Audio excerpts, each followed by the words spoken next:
Got to get to Battle for Atlantis championship game. Final score: Tennessee 64, Kansas 50. And the Tennessee jokes, they lose to Grambling early. People are wondering what's going on. Lost to Colorado after lost Colorado to Colorado lost, early, who lost to Grambling. Yep. All those Tennessee jokes, put them away. Put them away. Coach McCall, what'd you see in Tennessee's win over Kansas? They out-rebounded them by 18. I mean, that's the big – like, when you watch Tennessee, they were bigger, faster, stronger in that game. It just felt like it was that simple as that. And you look at the stat sheet, they out-rebounded them by 18 in the game.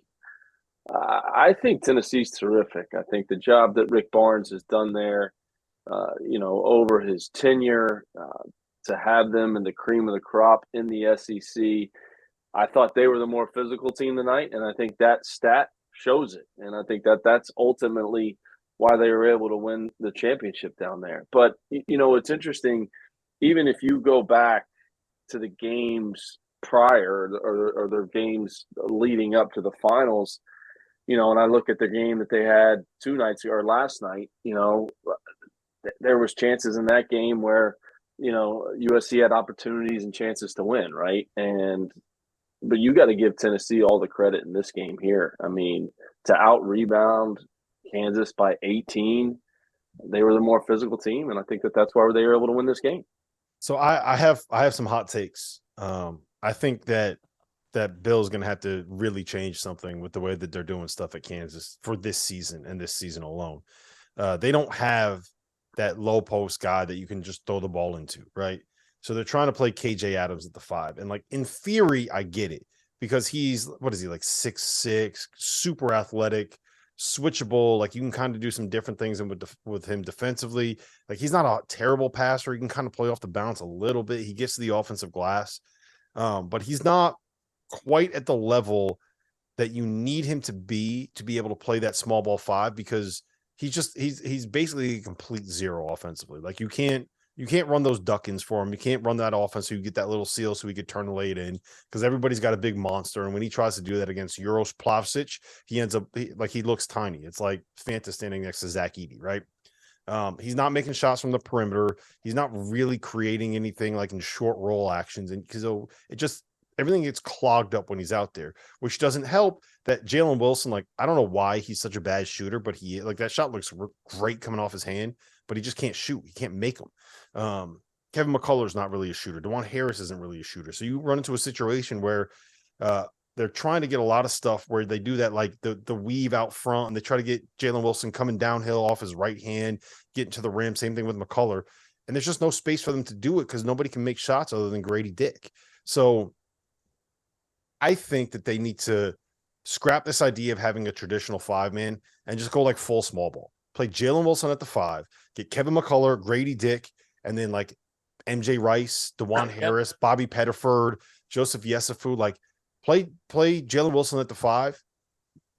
Say that, look, we're gonna take some losses. We're gonna get beat up a little bit in the paint sometimes.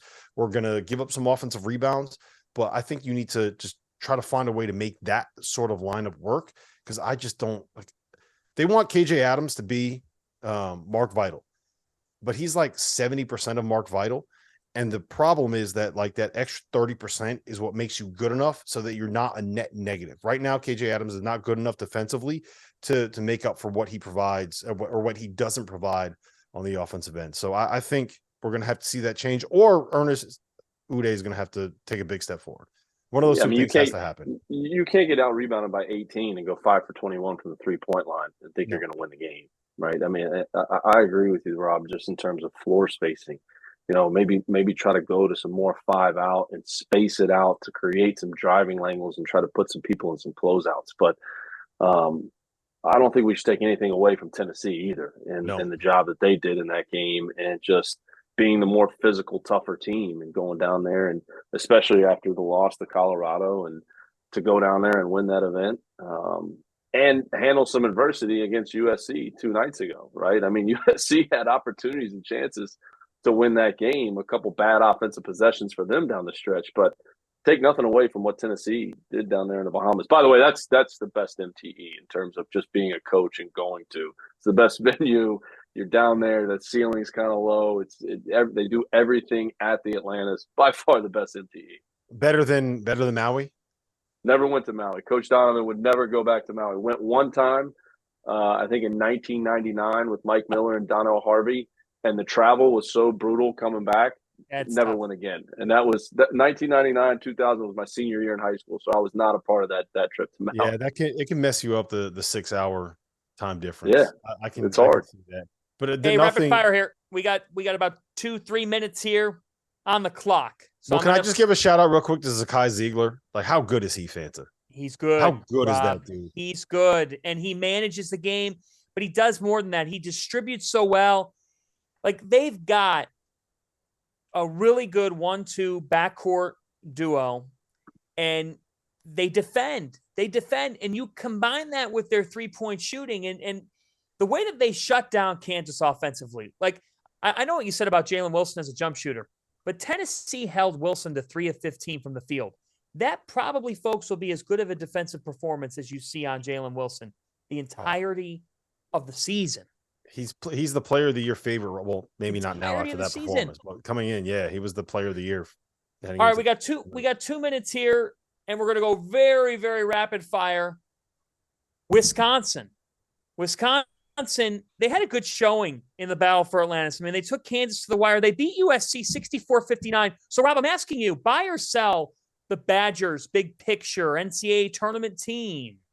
Am I buying them as a tournament team? Yeah, I think so. It's I don't know how to pronounce the kid's last name. Essien. What is it? How do you pronounce it? Connor Essien. Yeah, that dude, like, he can play. Like, he's got to use a word that a phrase that T.O. said to us, like, he's got some shit to him, right? Like, I did not realize how good that dude was. I think that's important because he's kind of like a guy that he gives you another offensive outlet, right? I don't know if I necessarily trust a team with Chucky Hepburn and Tyler Wall as like the two guys that you have offensively, but you adding a third guy there who like can kind of create some of his own stuff a little bit. Like, they're good. I think that they're really good, and they're going to be solid defensively, and they're not going to beat themselves with turnovers or anything. I think they're a tournament team. Now, I don't know if they're a team that can contend for the Big Ten title, but like in this year's Big Ten, I think 13-7 will probably win you at least a share of the title. And I don't think it's impossible that they get there. Like, they're good. I mean, yelled at me because this isn't rapid fire enough. I'm sorry. It's rapid fire. We got to keep going here. Emerald Coast Classic. Iowa beat Clemson 74-71. In fact, in the Big Ten today, only one Big Ten team has lost, and that's before Gonzaga, Purdue, and Oregon, Michigan State. Michigan State, you would expect to bounce back. But Iowa, folks, Iowa has not lost. They beat Clemson today. Matt McCall. What do you make of the Hawkeyes? Listen, I think that I'm buying Iowa right now. I think that they've obviously put themselves in played a tough schedule up to this point as well. They played some challenging games. I think you cannot count them out in the Big Ten, no question. All right, Sunday. If it is Duke Gonzaga, Coach McCall, who would you pick to win that game? I'm not going to go against the Zags. I've been riding with the Zags on the field of 68. I'm not going to go against the Zags, so I'm going to take the Zags right now, up 14-7 over Purdue. Rob, do you agree? I'm going Duke. Give me Duke, baby. Give me Duke. I'm mostly just doing that to go against Matt. hey, I'm with you. Remember, we talked this past week, picked Duke originally. I'll stick with Duke. Rob Doster, UConn, Iowa State, who wins? Come on, man. Like, why are you asking me that question? And by the way, I don't know if you guys saw this, but in the Gonzaga Purdue game, there was a dude courtside that had 3 beers in his hand, handing the beers to his buddy, and the ball comes at him, and all of a sudden he gets hit, and the beers went all over, like all 3 of them just bumped on his friend. Like, look at this guy's completely soaked. Look at his pants; he's completely soaked. That's brutal. That's like $50 worth of beer that's in his lap right now. That guy is the loser of the night. That's all the time we have, folks. What a day of college basketball. Field68.shop. You can check it out there for all your merchandise, all your shirts, all your needs. Subscribe, comment, like. We're on again tomorrow, right? We have a Saturday night edition. Are we on tomorrow night? Sunday night, 11 p.m. We're back Sunday night, 11 p.m. That'll be at halftime Are you on Sunday night, Robert? Yes, Oh unfortunately. my gosh. You have to put up with Rob during a Feast Week championship game for the Connecticut Huskies. To all of you who will be watching, you better have a beer. I and was don't spill it. I was pretty well behaved tonight, man. I was just like UConn. Nothing but net. Good night, everybody. Thanks for watching.